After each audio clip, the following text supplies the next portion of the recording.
আমি কিন্তু ব্যক্তিগতভাবে ডানপন্থী। আমি কোন সময় বামপন্থী করি নাই। বামপন্থী আমার অনেক বন্ধু-বান্ধব আছে। কিন্তু আমি আজকে অন ক্যামেরায় বলি, অন ক্যামেরা লাভই তো হচ্ছে না আপনার। আমি কিন্তু চাচ্ছি, মন থেকে চাচ্ছি জুলাইয়ের যে বামপন্থী শক্তি রাজনীতিতে মানে অবদান রাখছে, বিশেষ করে মানে স্টুডেন্টরা এই যে ওনারা একটা সংগঠন করছে এনপি। আমি মন থেকে চাই বাংলাদেশে একটা ভালো স্মার্ট একটা বামপন্থী দল হোক। বাংলাদেশে যদি বামপন্থী দলের এই যে বেকম চলতেছে বা লিডারশিপ যে ক্রাইসিস চলতেছে, যদি এখানে একটা বামপন্থী ভালো দল না হয়, এটা বড় ধরনের আমাদের একটা ক্ষতি হয়ে যাবে।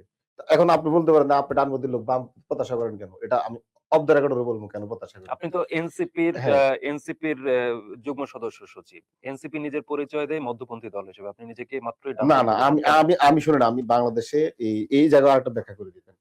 বাংলাদেশে যারা মধ্যপন্থী পলিটিক্স করে বলে রিজার্ভ। আপনি দেখেন টোটাল আমাদের যে ভোটের যে জমিনটা আছে, এই জমিটা হচ্ছে পুরো ৯০ বলতে পারেন ৯০% হচ্ছে ডানপন্থী জমি। হুম। এখানে আসলে বামপন্থীরা ওই পরিমাণে এখনো ভোট মানে নিতে পারে নাই। মধ্যপন্থা আপনি বাংলাদেশে যদি আপনি এখনো যদি দেখেন দেয়নি।